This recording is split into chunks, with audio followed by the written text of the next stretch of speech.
Now companies are considering, or some companies are considering, cutting working hours as they battle lost revenue due to the continuing power outages. This will have an impact on income and even jobs. So what do we need to know where this is concerned? We're now joined by Labour analyst Terry Bell to help us. Terry, good to see you. Thank you very much for availing yourself this afternoon. Legally, what does the law say? Is there even a provision about this? So when a company is saying, well, because of load shedding, we're going to have to cut hours, that means we're going to have to dock your pay. Is this legal?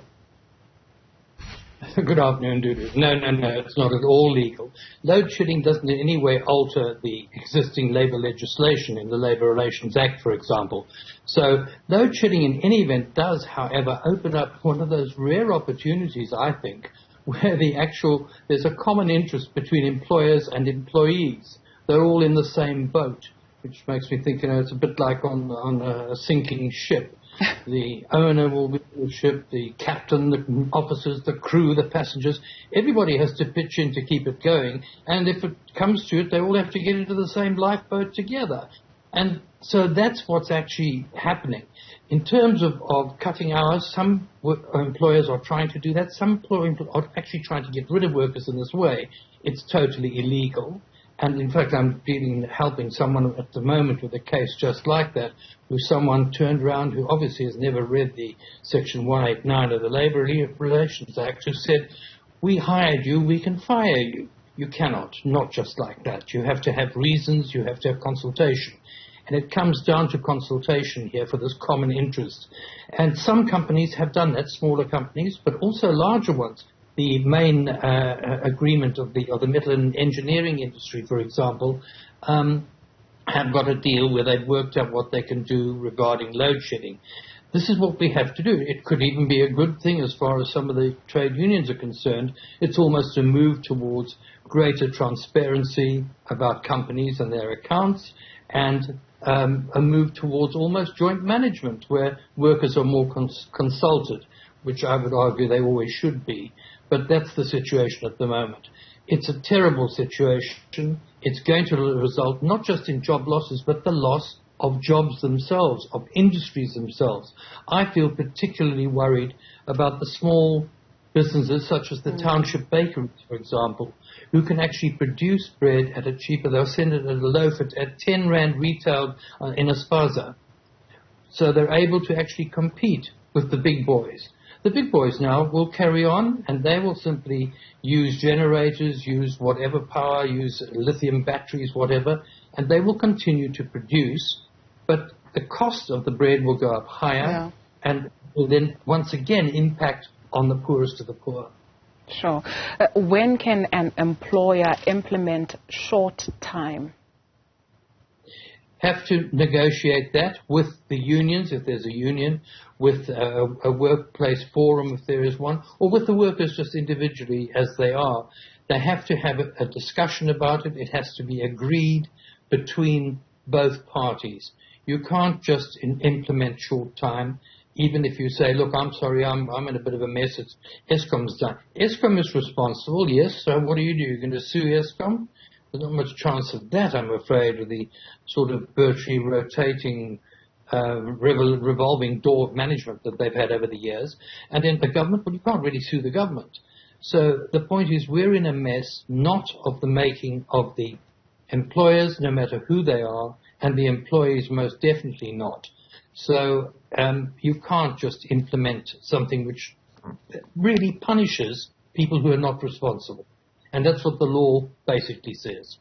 Yeah, Terry, to your point of being on the same sinking boat, as I resist singing the theme song of the Titanic, this is a catch-22 for everybody, right? So what about employers then who say, okay, we'll implement overtime, but it's not paid? Is that also illegal? It is. You cannot institute anything like that. The days are gone, long gone, thank goodness, where an employer could simply dictate, and if you didn't like it, you could lump it out of the door. Some employers, unscrupulous employers, and there are enough of them around, would be very happy to return to those days of what used to be called in Britain, for example, the lump, where you simply had men and women desperate for work, and you'd simply pick whoever you wanted and you'd pay them whatever you wanted. And you'd simply give them 1 day's pay. You now have a situation which is already developing here, which was pretty widespread in other countries in the United States and Europe, and that's called 0 hours, where people hang around not knowing whether they're going to be employed for an hour or a day or a week or whatever every month. It's a terrible situation.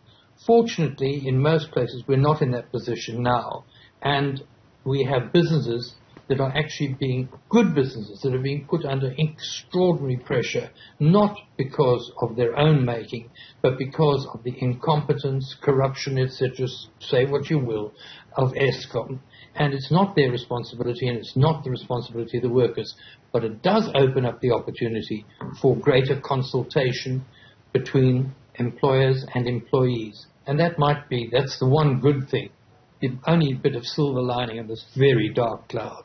Sure. You spoke of unscrupulous employers. You find some people who are working long-term without a contract. So at any moment, you've got that anxiety that you could be let go, and the load shedding could be used as an excuse.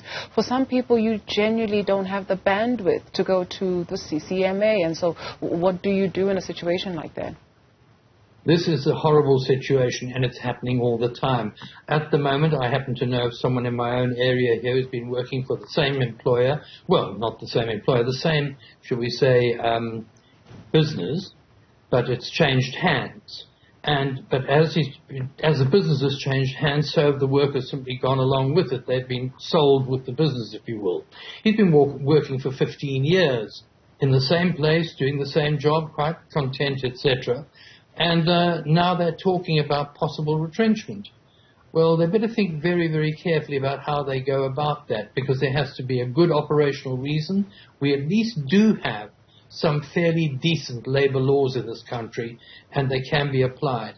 Unfortunately, individual workers, unless they know where to turn and have the time to turn, cannot go to the CCMA. It will then be taken by an unscrupulous employer onto review at the labor court. Most workers haven't the time, the background knowledge, or the money to do that. Yeah, and another unintended consequence of this load shedding, where people use it to their advantage unscrupulously. If somebody then arrives late, you leave your house, there's no electricity. On your work, there's no electricity, and so there's so much traffic. But then that also doesn't hold, right? So, again, is that something, what do you do there? Because it's not direct discrimination, it's just maybe people trying to frustrate you out of that position or whatever? That happens all the time as well. The point here is I'm getting back to that thing of consultation, and I think this is where the unions have fallen down very badly. They are much weaker, and there are not as many unionized workers. We have only about 23% unionized, whereas we used to be close to half the working population. Not anymore. And the unions have fallen down there because they should have actually been promoting and pushing for consultation on the level of the shop floor, with the management, with the ownership, in everything from small business right through. In fact, some of the smaller businesses seem to be coping better, mainly because I think everybody knows everybody else. The owner's probably known the people who are working for him since school days, that sort of thing. Then it works. But that sort of consultation, that sort of cooperation should apply throughout, particularly at this time, because we're facing here an incredibly serious situation, which is legitimately called a crisis. It is a disaster, and unless it's coped with, we have a government at the moment that doesn't seem to have a plan to cope with it.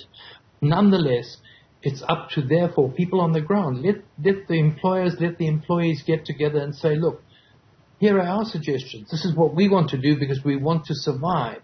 We don't want even more unemployed when, in realistic terms, if you count the underemployed in this country, we have more than half the working population without work. Terry, I perceive that unions will fight you to the death in terms of their relevance, because they're purporting to still be not only relevant but the champions of the working class. Well, yes, and they should be the champions of the working class. Unfortunately, many of the unions have become overly bureaucratic. They rely not so much on the organization of their workers and the subscription from the workers' salaries.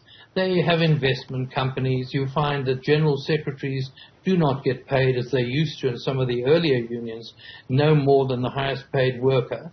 And when workers go on strike, the management of the union, the elected officials, also lost their wages for that period. That no longer applies. And that's a tragedy. So what we have had is a number of disillusioned workers breaking away from unions and setting up other small unions. So we have a large number of unions all over the show at the moment. It's not a good thing. It's weakened the unions still further. But I still have some hope because it is the only way that ordinary working people, and they're still going to have to rally together against unscrupulous employers, but at the same time, just they have to hold together in order to be able to further their interests at perhaps when things get much better. But also, I think they should be arguing, as I say, towards something which leads towards almost what they developed in Germany. It's not necessarily an answer, but it's better than what we have, and that is some form of joint management. Terry Bell is a Labour analyst. Good to see you. Thank you.